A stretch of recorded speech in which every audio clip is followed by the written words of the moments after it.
saludo de paz y bien para todos. Soy Fabián Ramos Zambrano y hoy, a propósito de este nuevo aniversario de la ruptura protestante, vamos a tocar algunos aspectos, algunos puntos sobre este tema. Me voy a referir inicialmente a tres acontecimientos que, si bien no explican o no son la causa de la ruptura protestante, en todo caso son acontecimientos que iluminan o que permiten entender de mejor manera lo ocurrido.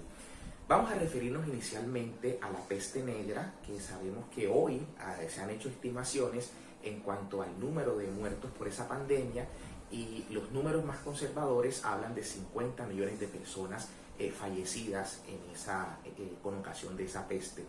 La Iglesia, por supuesto, fiel a su misión, tuvo que estar al frente de esta situación, acompañando a los moribundos, administrando los sacramentos, y evidentemente la Iglesia y gran parte del clero se ve diezmado en esa fase negra de la historia. Vemos, por ejemplo, que San Carlos Borromeo, cuando una peste similar en el norte de Milán tiene lugar, lo cito porque tiene unas frases muy interesantes, San Carlos Borromeo, que de hecho esa peste alcanzó a conocerse como la peste de San Carlos, justamente por el papel protagónico, heroico, que jugó San Carlos Borromeo con su clero, ¿no?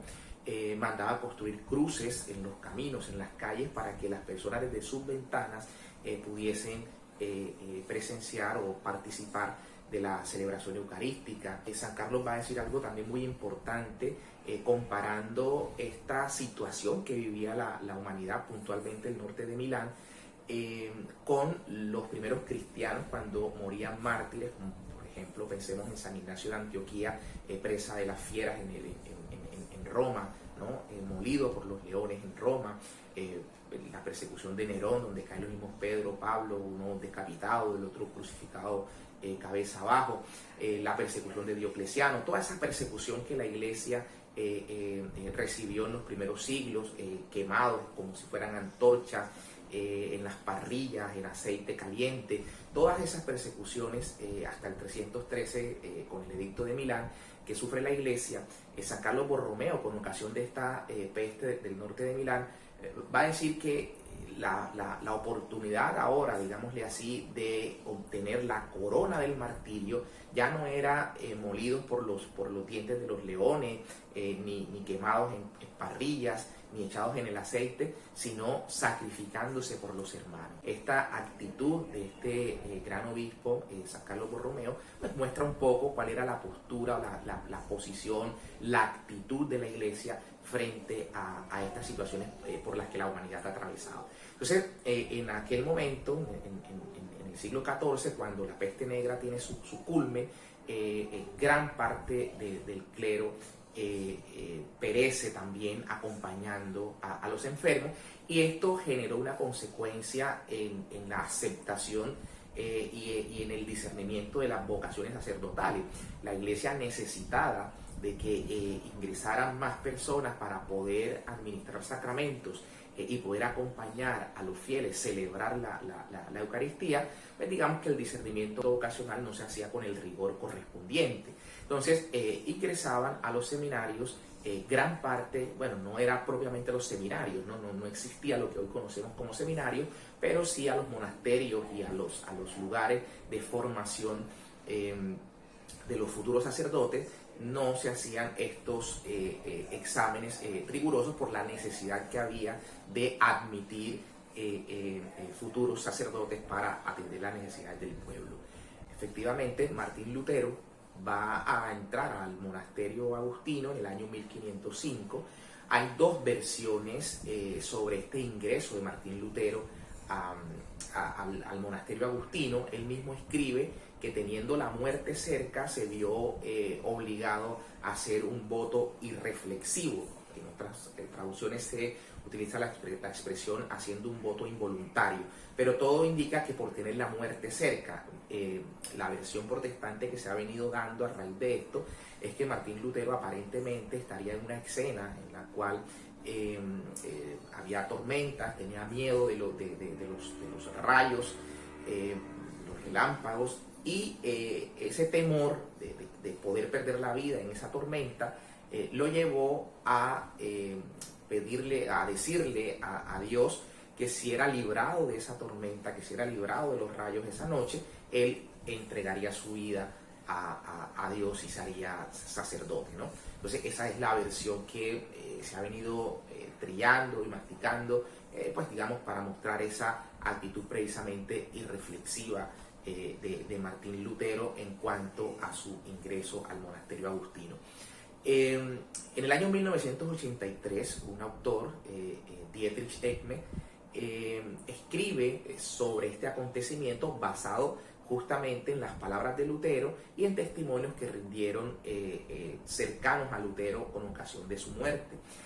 Incluso en las actas por las cuales el seminario, el monasterio agustino, habría hecho la admisión y se concluye en esa obra de Dietrich que Martín Lutero habría entrado al monasterio luego de haber causado la muerte de un colega suyo de estudios. Recordemos que para la época no era extraño que los jóvenes, cuando habían culminado el bachillerato, pudiesen portar espadas, y no era extraño que en ocasiones estos se batieran en duelo, ¿no? Debían hacer un juramento sobre el uso de estas armas, pero no era extraño que se presentaran duelos entre los jóvenes en aquel momento.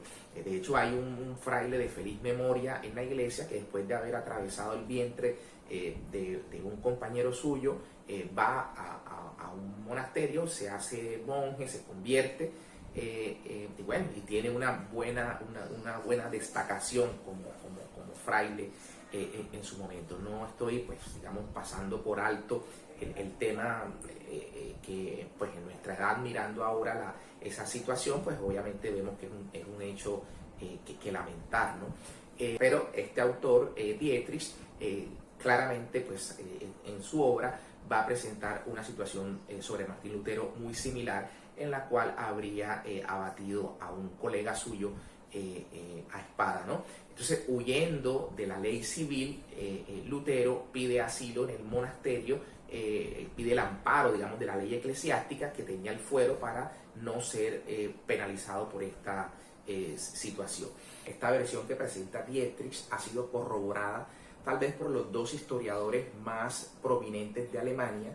Me refiero al doctor Theobald Beer, por una parte, y al profesor Remigius Baumer, ¿no? Estos dos historiadores han validado la información, la documentación y el soporte sobre el cual ha construido Dietrich esta postura que nos presenta sobre el real o las reales razones que llevaron a Martín Lutero a refugiarse en un monasterio agustino donde al paso de 2 años es ordenado como sacerdote.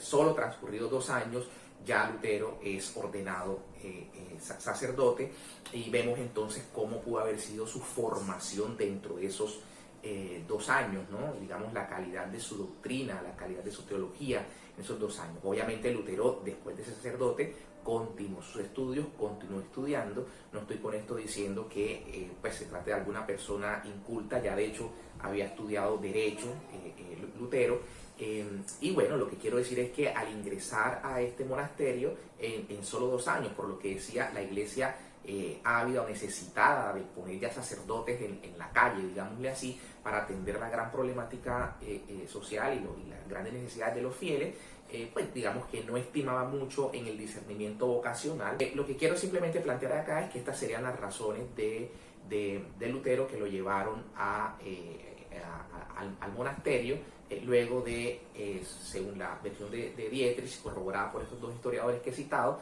al Lutero batir en duelo a este colega suyo de estudios, es recibido entonces en el monasterio, burlando él así la ley civil.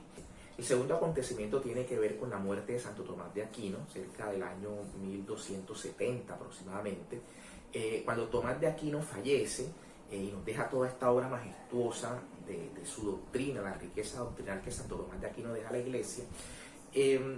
Vamos a encontrar a un Lutero que, después de ser ordenado, empieza a tener choques con la postura tomista, ¿no?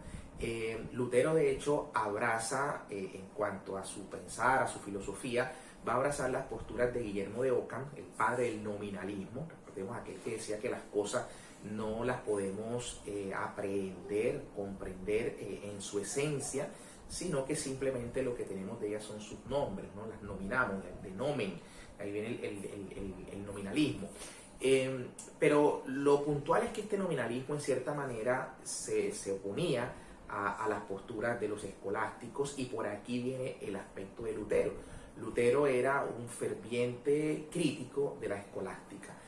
Recordemos que el máximo exponente de la escolástica es justamente Santo Tomás de Aquino, escolástica que viene de scholastitud, de escolar, de erudito, porque pues privilegiaban el pensamiento, privilegiaban la razón, y de hecho pues los escolásticos lo que hicieron fue, desde la teología, lo que hicieron fue tomar estas o parte de la filosofía grecolatina clásica y a partir de allí explicar la revelación divina, ¿no? O algunos aspectos centrales de la revelación divina. Entonces, para Lutero, esto no cuadraba ya mucho, ¿no? De hecho, Lutero llamaba a Guillermo de Ockham el Philosophus Maximus. Para él, las posturas de Guillermo de Ockham y su nominalismo es lo que encontró él como el asidero, la base de su pensamiento. Lutero entonces, censurando a los escolásticos, principalmente a Santo Tomás de Aquino, se iba por la orilla contraria, ¿no? En la que la razón no puede usarse en los aspectos de fe. Esa era, digamos, la parte central de Lutero. Quiero hacer cita como para no tomar palabras propias y que de pronto pueda yo tergiversar lo que el mismo Lutero planteaba. Quisiera citar textualmente lo que Lutero pensaba acerca de la razón, acerca incluso de Aristóteles, de quien el tomismo bebe en gran medida cuando plantea sus posturas, qué era lo que pensaba Lutero sobre el particular, y repito, sobre todo sobre la razón. Vamos a ver que Santo Tomás de Aquino, con toda claridad, y como lo hemos pensado siempre, entiende que la razón es iluminada por la fe, y a través de esa iluminación que la fe le da a la razón, podemos aprender y caminar y transitar el camino de la revelación divina. O sea, para Santo Tomás no hay exclusión entre la razón y la fe. Ambas son vías, ambas son caminos para acceder a la verdad. De hecho, vemos que el Papa Juan Pablo II emitió una bonita encíclica llamada Fides et Ratio, fe y razón, en donde dice que la fe y la razón son las dos alas por las que el hombre se eleva, vuela hasta el encuentro con Dios, hasta el conocimiento de la verdad que es Dios mismo. Cuando nosotros volamos, como lo pretende Lutero, solo con el ala de la fe, vamos a terminar cayendo en un fanatismo. Y cuando volamos solo con el ala de la razón, vamos a terminar cayendo en un racionalismo estéril. Entonces, lo que Santo Tomás plantea es claramente que ese vuelo hacia Dios se hace desde la fe y la razón, ¿no? La razón siempre iluminada por la fe que ilumina la razón que Dios nos ha dado para poder llegar a estas verdades. Entonces voy a lo que dice Martín Lutero sobre el particular. La razón es la prostituta del diablo, lo voy a tratar de decir lo más decente posible. La razón es la prostituta del diablo. Solo es capaz de blasfemar y de deshonrar cuanto Dios ha dicho o hecho. La más feroz enemiga de Dios, la razón es la más feroz enemiga de Dios. Es la mayor prostituta del diablo. Por su naturaleza y manera de ser, es una prostituta dañina. Una prostituta, la prostituta titular del diablo. Una prostituta carcomida por la roña y la lepra, a quien habría de pisotear y destruir junto con la sabiduría. Arroja la inmundicia al rostro para afearla. La abominable merecería ser relegada a la más sucia habitación de la casa, a las letrinas. De aquí vamos a ver que es donde se va a empezar a construir esa teoría a la que el protestantismo apela, que es lo de la depravación total del ser, ¿no? Por eso miremos nosotros cuando en la iglesia y vemos en el Renacimiento las obras que podemos encontrar de aquella época, que algunos hablan del oscurantismo, ¿no? Y vemos que en ocasiones las mayores obras del ser humano han sido justamente en ese periodo, ¿no? Pero lo que quiero con esto decir es que la iglesia en cierto modo ha entendido que la razón no es una enemiga del ser humano, ¿no? No es una prostituta del diablo como dice Lutero. Entendemos que la razón iluminada por la fe, y en esto siempre estoy haciendo mención como lo dice Santo Tomás de Aquino, la razón iluminada por la fe nos lleva justamente a el conocimiento y a la aprehensión de la revelación divina. Chesterton, ¿no?, un gran converso del protestantismo hacia el catolicismo, claramente decía, pues luego cuando ya era católico, Chesterton va a decir: la iglesia nos pide que nos quitemos el sombrero, ¿no? Al entrar a las iglesias nos quitemos el sombrero, no el cerebro, no el cerebro. Entonces ese sería un punto para tener en cuenta frente a lo que Lutero planteaba, cómo era enemigo de la razón. Por eso de ahí vamos a empezar a hilar en las posturas que Lutero va a plantear. Bien, y sobre Aristóteles va a decir Lutero lo siguiente: Aristóteles es el reducto impío de los papistas. Es para la teología lo que las tinieblas son para la luz. Su ética es la mayor enemiga de la gracia. Es un filósofo rancio, un pillo digno de ser encerrado en el chiquero o en el establo de los asnos. Un calumniador desvergonzado, un comediante, el más astuto corruptor de los espíritus. Si no hubiera existido en carne y hueso, no sentiría el menor escrúpulo en tenerlo por un verdadero diablo. Esa es la postura de Martín Lutero respecto de Aristóteles. ¿Y por qué apunta a esto? Porque pues, gran parte de lo que Santo Tomás de Aquino planteaba, por ejemplo, cuando leemos nosotros las 5 vías de Santo Tomás, que son los 5 medios que Santo Tomás trata de proponer para llegar a la demostración, no digo a la prueba, pero a la demostración de Dios, pues Santo Tomás también piensa en el mundo ateo, ¿no? ¿Cómo ofrece Santo Tomás estas vías para decir que al ateo, al que no cree en Dios, decirle hay vías razonables a través de las cuales podemos demostrar que Dios existe? Entonces, cuando Santo Tomás presenta sus 5 vías, gran parte de lo que Santo Tomás presenta se apoya en Aristóteles, ¿no? Entonces Lutero entra en esa contraposición de Santo Tomás al usar la razón, además, para demostrar a los ateos, a los que no creen en la existencia de Dios, decirles desde la razón que Dios existe. Eso lo presenta Santo Tomás en sus 5 vías, ¿no? Pero vemos cómo Martín Lutero entra en choque por el uso de la razón. Santo Tomás, de hecho, tiene una frase muy, muy particular, ¿no?, que dice: lo que el idiota no entiende lo da por falso, ¿no? Lo da por falso. El hecho de no entender, por ejemplo, las 5 vías de Santo Tomás, puede uno terminar diciendo que eso es una construcción falsa, porque no se ha adentrado uno a estas posturas tomistas. Pero bueno, el tema que quiero aquí plantear es que esto generó también un influjo en el pensamiento de Martín Lutero. Apartarse de los escolásticos implicaba no dar la importancia que la escolástica le daba a la razón. Entonces Martín Lutero va a entrar en esa vía en la que ya hemos oído cómo denigra de la razón tratándola de la prostituta del diablo, del demonio. Ahora, el tercer tema tendrá que ver con la parte, podríamos decir, geopolítica de la época, ¿verdad? Recordemos ese principio que predominaba en los distintos reinos en la época, ¿no? Que tiene que ver con el cuius rexis eius religio, es decir, así como sea el rey, así será la religión de los suyos. La religión que profesa el rey será la religión que profesen sus súbditos. Entonces, esa parte política va a tener mucha injerencia también en esta reforma. Por eso vemos cómo cuando la parte protestante empiezan a llegar, por ejemplo, a Holanda, cuando llegan a Escocia, lo que pasó con Enrique VIII en Inglaterra, ¿no? Cómo el rey adoptaba su propia religión y entonces ya entendía que de una u otra manera, al romper con Roma, el rey en sí mismo adquiría todo el poder sobre sus súbditos y ya no dependía de Roma. Entonces digamos que la parte política va a jugar un papel preponderante en este aspecto. Incluso vamos a explicarlo con este hecho que creo que podría entenderse precisamente lo que quiero plantear.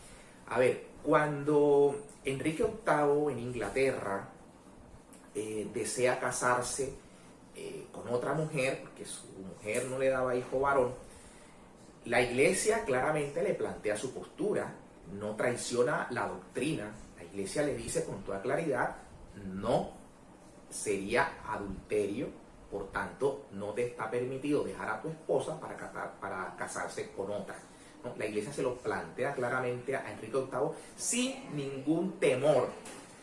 Y Enrique VIII entonces opta por romper con Roma, y aquí se crea entonces la iglesia anglicana, el anglicanismo, la iglesia episcopal en Inglaterra, ¿okay? De la que conocemos, por ejemplo, que hizo parte el cardenal Newman, digo, este hombre eminente que decía que conocer la historia era hacerse católico.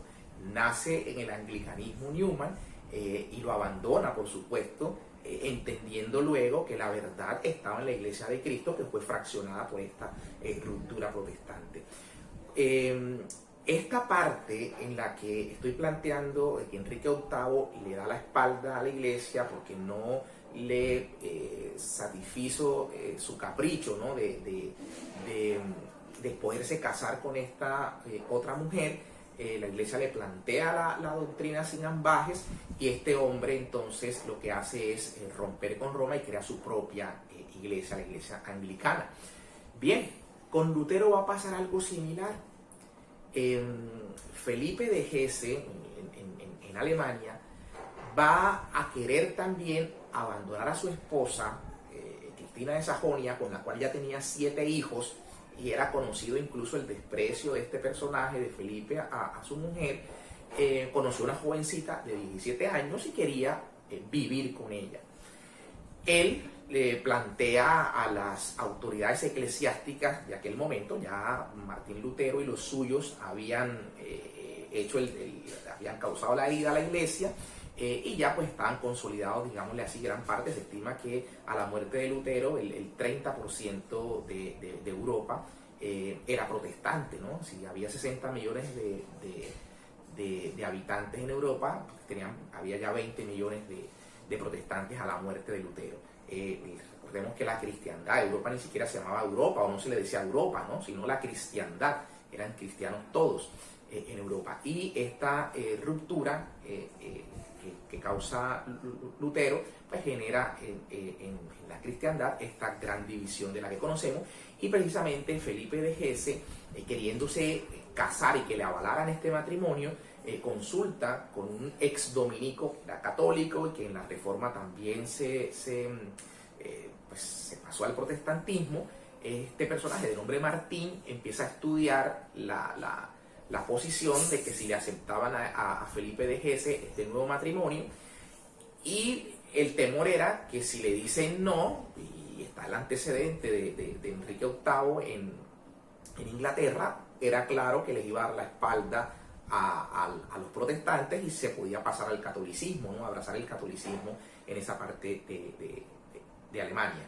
Entonces, esa disputa empieza, este personaje Martín convoca lo que algunos dicen triunvirato, no le veo razón de triunvirato, digamos una terna, vamos a llamarle así, una terna conformada por Martín Lutero, por este personaje que les he contado también, el ex dominico, y también por Melanchthon, ¿no? El gran amigo de Martín Lutero, y le terminan conceptuando a Felipe de Hesse que podía casarse con esta otra mujer bajo el condicionamiento que lo mantuviera en secreto.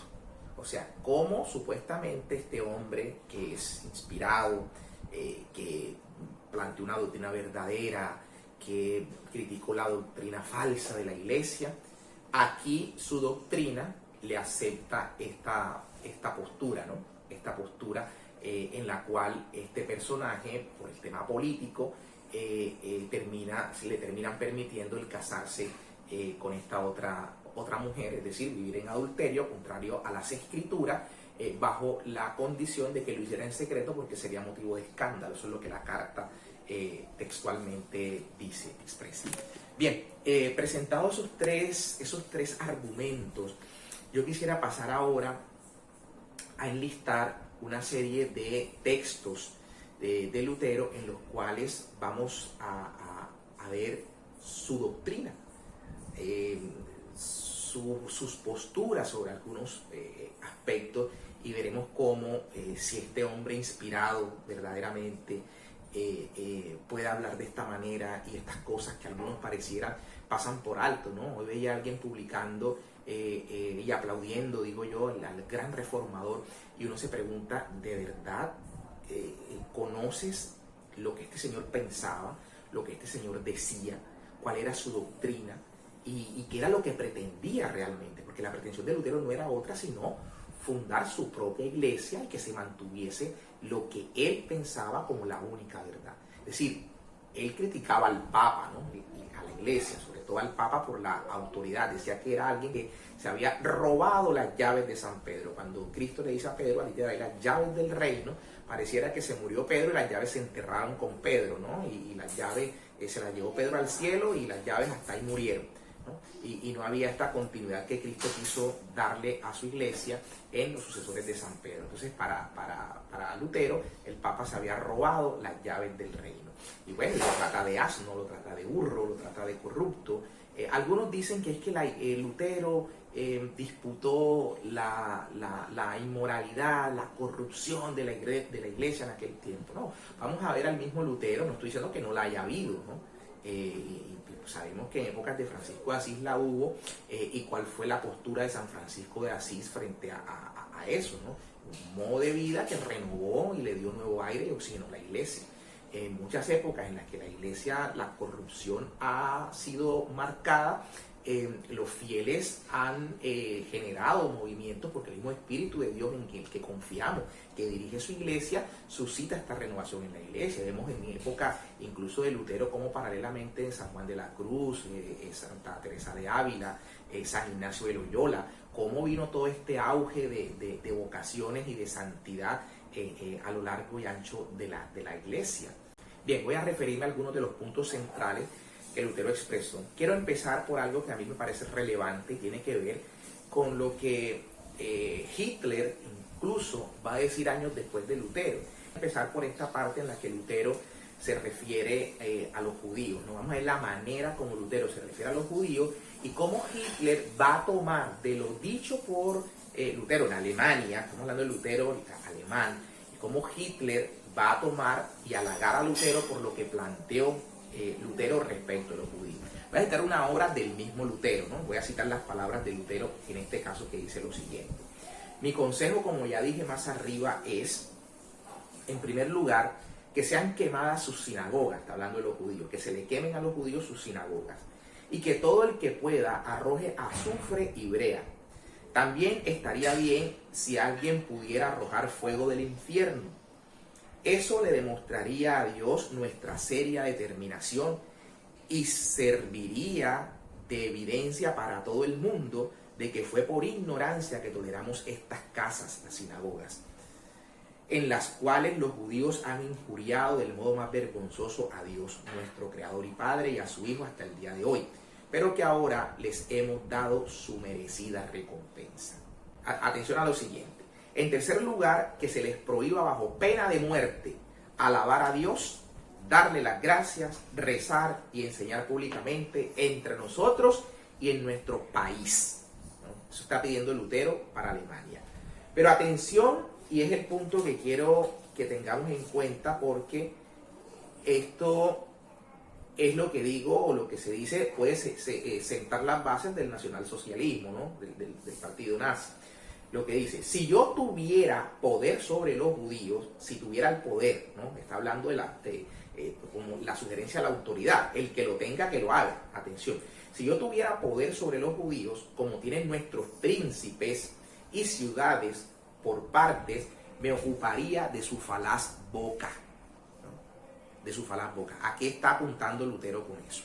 Y luego señala: por tanto, si tuviera poder sobre ellos, reuniría en asamblea a sus sabios y a sus líderes y les ordenaría, so pena de perder sus lenguas desde la raíz, a convencernos en 8 días de la verdad de sus aseveraciones. Si no lo logran, deberían atenerse a recibir el castigo que merecen por sus vergonzosas, perversas, funestas y venenosas mentiras. El libro se llama Sobre los judíos y sus mentiras, ¿no?, de Martín Lutero. Bien, entonces miremos cómo Lutero deja allí el plato servido, ¿no?, para que las autoridades, si yo tuviera autoridad, les arrancaría la lengua de raíz, ¿no?, me ocuparía de su falaz boca, arrancaría la lengua de raíz, si fuera autoridad, si tuviera el poder que tienen sus príncipes y su autoridad. Entonces Hitler, tiempo después por supuesto, va a decir lo siguiente, Hitler de Lutero: Lutero fue un gran hombre, un gigante. De una sentada traspasó las nieblas, vio al judío como recién hoy lo comenzamos a ver. Vio al judío como recién hoy lo comenzamos a ver. Miremos qué influjo tuvo entonces Lutero respecto de la visión que tuvo Hitler de los judíos. Estoy citando aquí un texto, dice Diálogo entre Adolf Hitler y yo, de Dietrich Eckart, en Múnich, 1924, página 34, para los que deseen hacer la consulta. Bien, cito otros textos de Lutero. Es que vamos a ver cómo Lutero sugiere a los príncipes y a las autoridades que realmente procedan con la muerte de algunos. Vamos a ver lo que pasó en las revueltas de campesinos, cuáles fueron las posturas de Lutero, no estando del lado del pobre, del lado del pueblo, del lado de los campesinos, sino por el contrario, poniéndose del lado de la autoridad, por lo que hemos dicho, ¿no? Porque para él era importante el respaldo de la autoridad para que su nueva iglesia se mantuviese. Dice lo siguiente: sorprendentes son los tiempos de hoy, que un pueblo pueda alcanzar el cielo más bien derramando sangre, que del otro modo con rezos, hieran, degollen, estrangulen cuanto puedan. Y si haciéndolo así sobreviene la muerte, mejor para ustedes, que no podrán encontrar nunca muerte más bienaventurada, porque morirán en obediencia a la palabra y al mandato de Dios. ¿Qué tal, no? Hieran, degollen, estrangulen cuanto puedan. Es que vamos a ver en una de las cartas de Lutero, escribiéndole a su amigo Melantón, ¿no? Cuando él habla del pecado, Lutero, que invita a pecar, dice, porque por esa peligrosa doctrina de la sola fe, Lutero va a decir: peca fuerte, peca grandemente, pero cree más fuertemente, ¿no? Cree más fuertemente. Entonces, creyendo y teniendo fe, cualquier pecado no va a tener el menor inconveniente para él, y por eso pierde él los escrúpulos, un tipo tan escrupuloso como se cuenta en su época, que es lo que lo termina llevando de una orilla a la otra. Lutero va a pasar del pelagianismo, que es lo que algunos mal creen, que es lo que la iglesia piensa cuando la iglesia en el año 418, en el concilio de Cartago, la iglesia condena el pelagianismo. Recordemos que el pelagianismo viene de la heresiarca Pelagio, es quien cree que la salvación, la justificación se obtiene por las propias fuerzas, por las propias obras. Entonces Lutero decía: yo creía salvarme en mis propias fuerzas, ¿no? Eso nunca lo ha creído la iglesia. La iglesia censuró al pelagianismo, y quien llevó la batuta, digámosle, en esta condena al pelagianismo fue San Agustín, ¿no?, el obispo de Hipona. Entonces la iglesia claramente ha condenado el pelagianismo y nunca ha entendido que la salvación sea por las obras, ¿no?, que uno mismo obtenga su salvación. Eso está claro.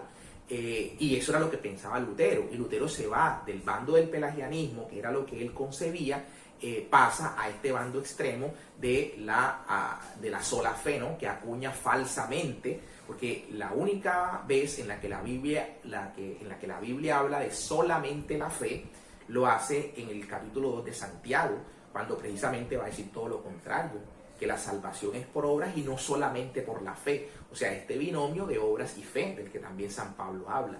San Pablo dice: no es por obras para que nadie se gloríe, como lo hacía el pelagianismo, ¿no?, y como lo pensó en su primer momento Martín Lutero. La salvación es por la fe en Cristo, pero claramente San Pablo va a hacer referencia a que esa fe obra por la caridad. Por eso es que Santiago va a decir: la fe sin obras está muerta. Entonces hay ese binomio, porque las obras nos disponen para la recepción de la gracia a su vez nos habilita para las buenas obras. Es que pareciera hoy en día escucha uno y se plantea una retórica absurda sobre esto de la sola fe, diciendo, no, es que no creemos en que solo la fe, creemos que las obras son consecuencia de la fe, pero consecuencias de una fe dormida, ¿no? O sea, ¿qué es la consecuencia, no? Lo que el Espíritu Santo obra en mí. Entonces uno ve una persona, por eso Santiago pone ese ejemplo, uno ve una persona en la calle, pues el Señor hablaba, me viste enfermo, me visitaste, o me viste en la cárcel y me fuiste a ver, me viste con hambre, sediento, me diste acaso de comer, me diste de beber, ¿no? Jesús apunta a las obras y obras de misericordia, ¿no? Y lo relaciona con el juicio. Entonces, algunos parecieran que dicen, no, que nosotros creemos en que la salvación es por fe y creemos que las obras son consecuencia. ¿Y qué es consecuencia? Consecuencia parece ser y decir, ¿no? El Espíritu Santo pareciera me tendrá que mover de aquí de mi casa, una inspiración o algo en mí que me tenga que mover, yo una persona que se está muriendo, que tiene necesidad y no, como yo tengo fe, la fe misma me va a mover, como en la inercia, la fe me mueve a ello. No, de ninguna manera, está la cooperación del hombre y la gracia divina. Y el ser humano ha de cooperar con Dios, y cooperar en ocasiones, como dice el mismo Evangelio, el reino de los cielos es para los que se violentan. O sea, muchas veces tocará violentarse en la inercia, en la pereza, en lo demás, para que las obras, por la gracia que hemos recibido, tengan la debida acción y el dinamismo que corresponde.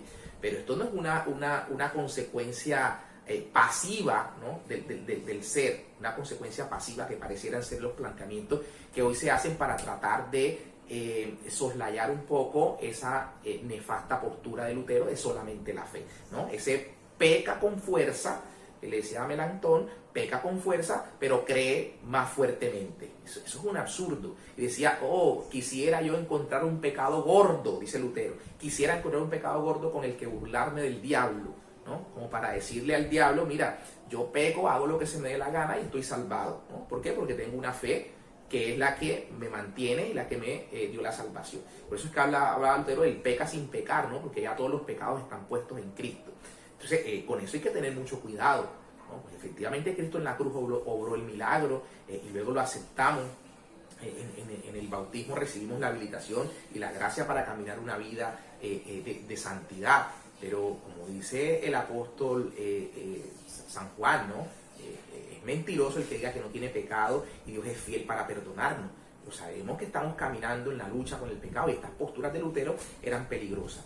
Bien, entonces estoy simplemente citando acá esta incitación de Lutero a la muerte, ¿no? de los campesinos. Hay una nota del autor que claramente dice, algunos líderes campesinos fueron colgados cabeza abajo por los luteranos y aserruchados lentamente con el serrucho desde los testículos hasta el ombligo, hasta que murieran bajo los más espantosos dolores, ¿no? Hubertus Mainarek es el autor, año 1992, página 42.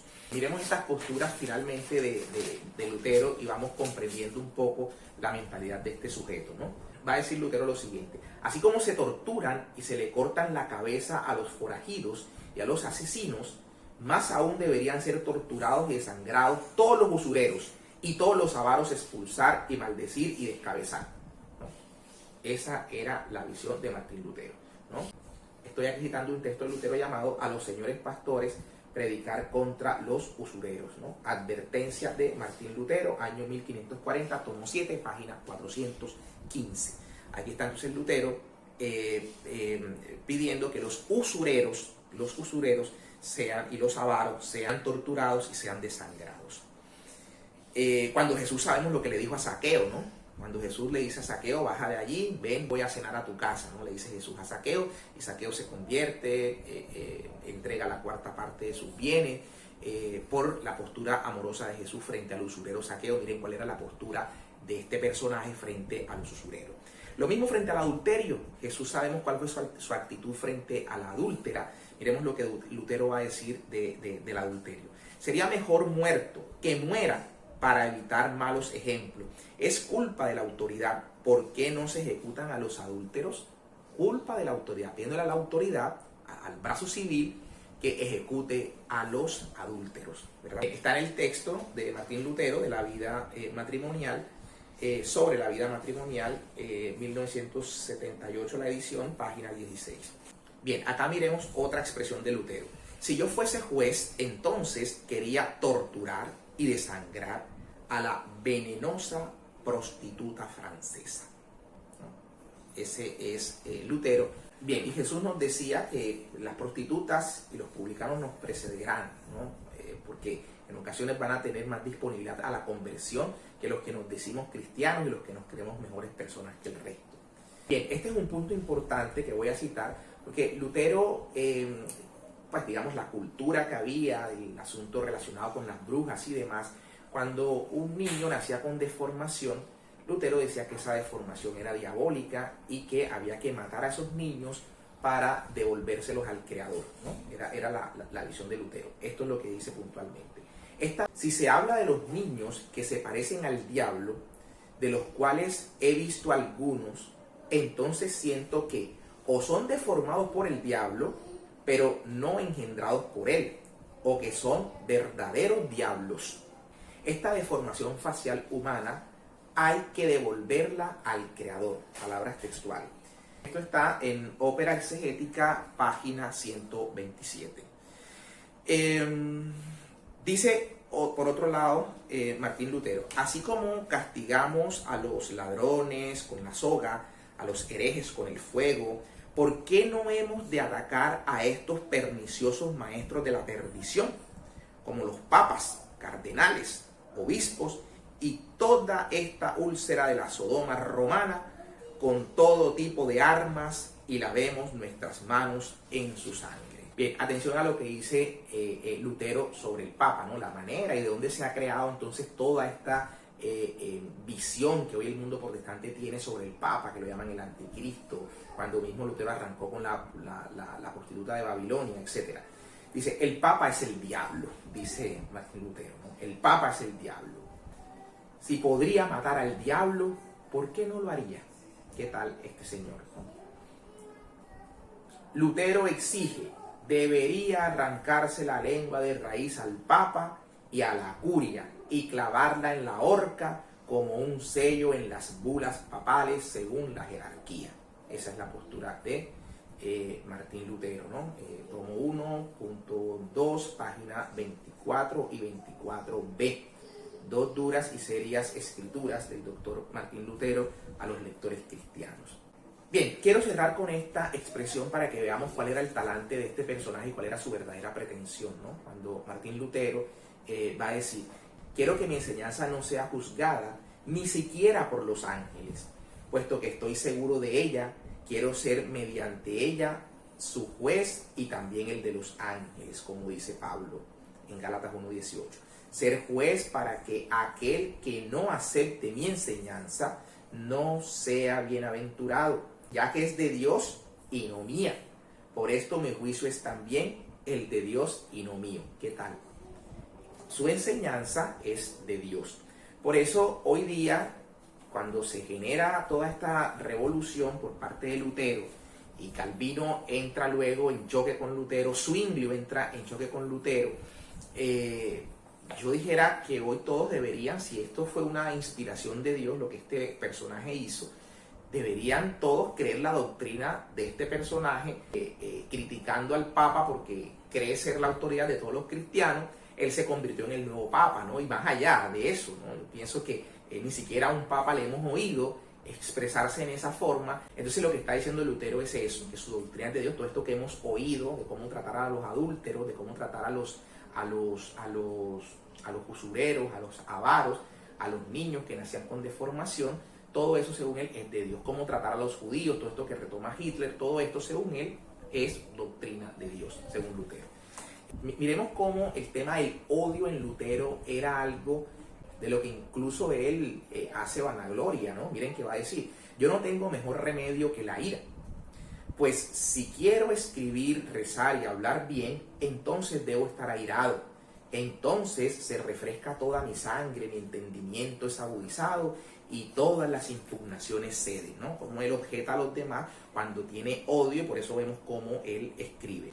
Bien, tenemos algunos textos cuando él entra en la pugna con los zwinglianos, porque cuando Zwinglio se le separa cuando Calvino también empieza a no comulgar con posturas de Lutero, ahí empiezan entre los llamados reformadores pugnas internas, ¿no? Y tenemos cartas de Lutero dirigiéndose a Zwinglio, cartas de Zwinglio a Lutero, carta de Calvino dirigiéndose con mucho desprecio a Lutero, algunas cartas también de Erasmo de Rotterdam dirigiéndose a Lutero, y todo esto, digamos, coinciden en la posición y en el odio con el que Lutero estaba envuelto, ¿no? Carcomido, y que lo llevó, y que fue lo que justamente lo llevó a generar esta separación. Finalmente, sobre la muerte de Martín Lutero, hay dos versiones. Una versión que lo presenta con una muerte igual a la de Cristo, ¿no? De que él hasta dice: Dios mío, en tus manos encomiendo mi espíritu, y bueno, murió, pues, así como las escrituras nos narran la muerte de Esteban. Los protestantes han narrado la muerte de Lutero, y al leer esa narración, ¿no? A las 3 de la mañana, a la antihora, Jesús muere a las 3 de la tarde, Lutero muere a las 3 de la mañana. Entonces, como a esa hora, supuestamente, él se acostó y dijo: Dios mío, en tus manos encomiendo mi espíritu, luego un dolor en el pecho, y murió, y tuvo una santa muerte. Estudios recientes han mostrado, y voy a leer textualmente, lo que el servidor de Lutero, tiempo después de su muerte, declaró de cómo fue exactamente la muerte de Martín Lutero. Dice lo siguiente: por la gloria de Dios, por la gloria de Cristo, yo revelaré a plena luz lo que vi y anuncié a los príncipes de Eisleben, que Martín Lutero se dejó llevar por sus inclinaciones, de tal modo que debimos llevarlo en estado de completa ebriedad y ponerlo en el lecho. A la mañana siguiente, yendo a mi señor, o sea, a Lutero, para ayudarlo a vestirse, lo encontré, oh dolor, a él, mi señor, ahorcado en su lecho, literalmente estrangulado. Fui a avisar a los príncipes, que me hicieron jurar no hablar a nadie acerca de este suceso. Esta es la versión de Kutfeld, criado de Lutero. Dos médicos, de hecho, constatan estos signos del estrangulamiento de Lutero. Chester y Lucas Fornackel, ¿no? Son quienes constatan esto. Y las informaciones de este último, de Lucas Fornackel, fueron de hecho publicadas, ¿no? Lo que él encontró y constató. Es que de hecho, fíjense que respecto al suicidio, Lutero tiene una postura y dice lo siguiente: a mí me agradan los fanáticos y rabiosos exaltados que se suicidan. Está en Conversaciones de Sobremesas, página 279. Bien, esto entonces es lo que vemos en este personaje, ¿no? Martín Lutero, cómo pensaba. Incluso vemos que hay textos del mismo Lutero, en otra de las cartas donde le escribe a Melantón, y en una carta que le escribe a Zwinglio antes de la pugna, cuando él ve lo que había pasado y cómo cada quien ahora creía lo que a bien tuviese. De hecho, cuando Lutero empieza a debatir con Tesley, que era el encargado de las ventas de las indulgencias en Alemania, con quien Lutero confrontó, Tesley, al comprobar las posturas de Lutero, dijo algo muy sabio, ¿no? Sin perjuicio, esto que estoy planteando, sin perjuicio de los ciertos errores que la Iglesia pudo cometer en torno a la corrupción en cuanto a venta de cosas sagradas, ¿no? Eso no está en discusión, pero una cosa son todo este aspecto moral y corrupto, y otra cosa es la doctrina. Entonces Tesley, revisando las tesis de Lutero, va a decir que las almas estaban en peligro, porque al final cada quien va a terminar creyendo en lo que a bien tenga, y eso es justamente lo que vemos hoy, y de lo que el mismo Lutero se queja cuando le escribe a Zwinglio. Lutero, en una carta que le escribe a Zwinglio, le va a decir justamente eso, que su doctrina ha causado graves daños, y que hoy hay tantos maestros como tantas personas existen. Y eso se lo reitera Lutero a Melantón, ¿no? Cuando también le dice lo mismo: ¿y cuántos falsos maestros más no vendrán al final de este siglo? Entonces todo esto muestra de cómo esta ruptura en la unidad de la Iglesia, por la que Cristo rogó que todos sean uno, se consuma con esta obra nefasta en la que la Iglesia es herida. Y justamente sabemos que la palabra diablo significa el que divide. Cristo ha propendido por la unidad. Vemos cómo entonces esta división en la Iglesia ha generado todo este caos que vemos hoy cada quien con su propia interpretación, que es lo que Lutero terminó diciendo, ¿no? El libre examen de las escrituras, termina cada quien interpretando como a bien tenga, y esto, como vemos hoy, todo esto de la prosperidad, la predestinación, el salvo siempre salvo, toda esta serie de cosas, los que empezaron luego a repudiar el bautismo de los niños. El mismo Lutero no fue capaz de negar que Cristo estaba presente realmente en la Eucaristía. Y vemos cómo enseguida sí Calvino, Zwinglio se fueron apartando de ello, pero sabemos cómo la Iglesia desde siempre así fue que lo concibió, y así fue como lo creyó a lo largo de los siglos hasta esta ruptura protestante. Esto era entonces lo que teníamos para conversar hoy. Muchas gracias por la atención.